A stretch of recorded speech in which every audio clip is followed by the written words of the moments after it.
మాజీ మంత్రి ముద్రగడ పద్మనాభం అంత్యక్రియలను ప్రభుత్వ లాంఛనాలతో నిర్వహించాలన్న ఏపీ ప్రభుత్వ నిర్ణయాన్ని ఆయన కుటుంబ సభ్యులు తిరస్కరించారు.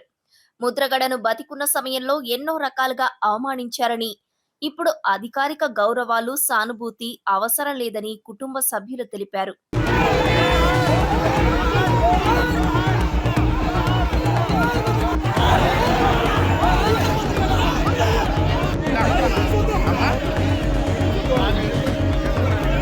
అంత్యక్రియలు ప్రభుత్వ అధికారిక లాంఛనాలతో అవసరం లేదని చెప్పినా పోలీసులు ఏర్పాటు చేయడంతో వైసీపీ నేతలు పోలీసులపై ఫైర్ అయ్యారు.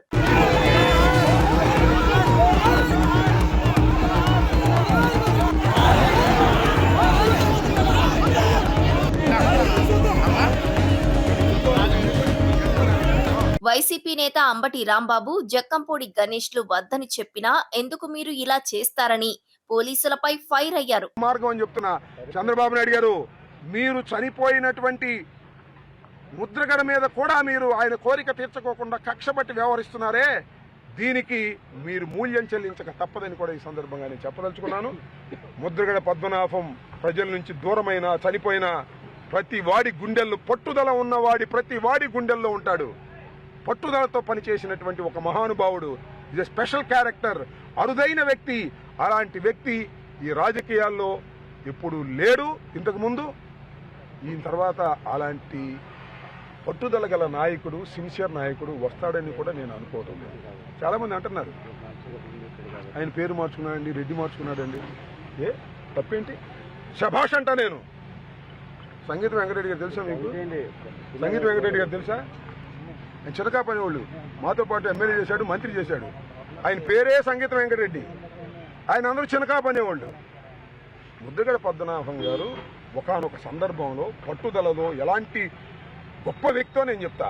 ఎలాంటి గొప్ప వ్యక్తి అంటే, చాలా మందిని చూసాంగా మనం, ఇవాళ ఇది గెలవకపోతే, ఈ సినిమా ఆడకపోతే నేను పేరు మార్చుకుంటా అని చెప్పిన వాళ్ళు చాలా మంది ఉన్నారు. ఇంతమంది ఉన్నారు. నేను పేరు మార్చుకుంటానని ఒక్కడన్నా మార్చుకున్నాడు? ఈ మానవ సమాజంలో ఒక్కడు మార్చుకున్నాడు. అతనే ముద్రగడ పద్మనాభం. ఇచ్చిన మాట కోసం, పందెం కోసం మార్చుకుని జీవో చచ్చేంత వరకు నిద్రపోరా. దట్ ఈజ్ గొప్పతనం అని చెప్తున్నా. అది గొప్పతనం ముద్రగడ పద్మనాభం ఉంది. అదేమంటే రెడ్డిగా మార్చుకున్నాడు అంటే ఏంటి? నాకు అర్థం కాదా. పంతం వచ్చింది, పంతం ప్రకారం వెళ్ళాడు, మాట మీద నిలబడ్డాడు, పేరు మార్చుకున్నాడు. అలా పట్టుదలగా మాట మీద నిలబడి పేరు మార్చుకున్న వ్యక్తి కాపు అవటం, కాపు కులం మొత్తం గర్వించాలని కూడా ఈ సందర్భంగా నేను చెప్తాను. ఎవడు చేయలేని చేశాడు అతను. శభాష్. నేను ఆ కుటుంబ వ్యవహారాల గురించి నేను మాట్లాడదలుచుకోలేదు. ఏంటి మీరు ఇంత గార్డ్ ఆఫ్ ఆనర్ అడుగున్నారు కదా, దానివల్ల కేసులు నమోదు చేస్తారని చెప్పి ఎవరన్నారు? చెబుతున్నారా? చేసుకోమన్నా కొత్త కేసులు. అసలు ఈ తెలుగుదేశం పార్టీ, కూటమి పార్టీ వచ్చిన దగ్గర నుంచి రోజు అన్నం తింటలేదయా, కేసులే తింటున్నాం. పెట్టుకోమని ఏం చేస్తాం? అసలు నా మీదకి ఎందుకు వాళ్ళ మీద కేసు పెట్టాలి? పోలీసులు గన్ సెల్యూట్ కు సిద్ధమవుతున్న వేళ అంబటికి పోలీసులకు మధ్య తోపులాట జరిగింది. ఒకానొక సందర్భంలో పోలీసులను అంబటి తోసేశారు.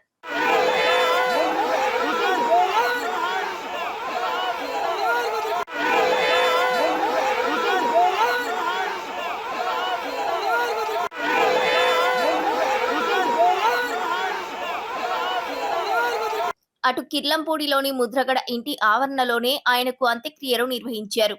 మాజీ సీఎం వైఎస్ జగన్, బొత్స సత్యనారాయణతో పాటు వైసీపీ కీలక నేతలు ఈ అంత్యక్రియల్లో పాల్గొన్నారు. వైఎస్ జగన్ స్వయంగా ముద్రగడ పాడెమోశారు.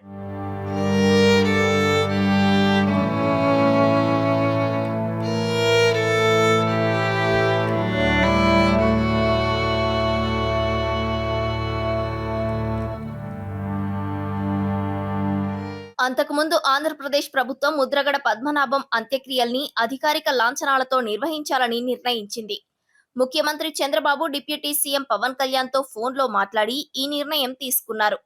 4 సార్లు ఎమ్మెల్యేగా, ఒకసారి ఎంపీగా, కేబినెట్ మంత్రిగా ముద్రగడ పద్మనాభం సేవలందించారని గుర్తు చేశారు. అందుకే ముద్రగడ అంత్యక్రియలు అధికారిక లాంఛనాలతో చేపట్టాలని నిర్ణయించారు. ఈ మేరకు అవసరమైన ఏర్పాట్లు చేయాలని అధికారులకు ఆదేశాలు ఇచ్చారు. కానీ పద్మనాభం కుటుంబం మాత్రం ప్రభుత్వ నిర్ణయాన్ని అంగీకరించలేదు. చివరకు అధికారిక లాంఛనాలు లేకుండానే అంత్యక్రియలు నిర్వహించారు.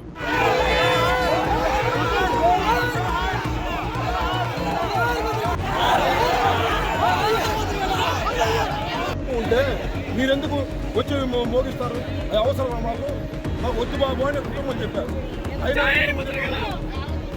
రెచ్చగొట్టే పనులు ఎందుకు?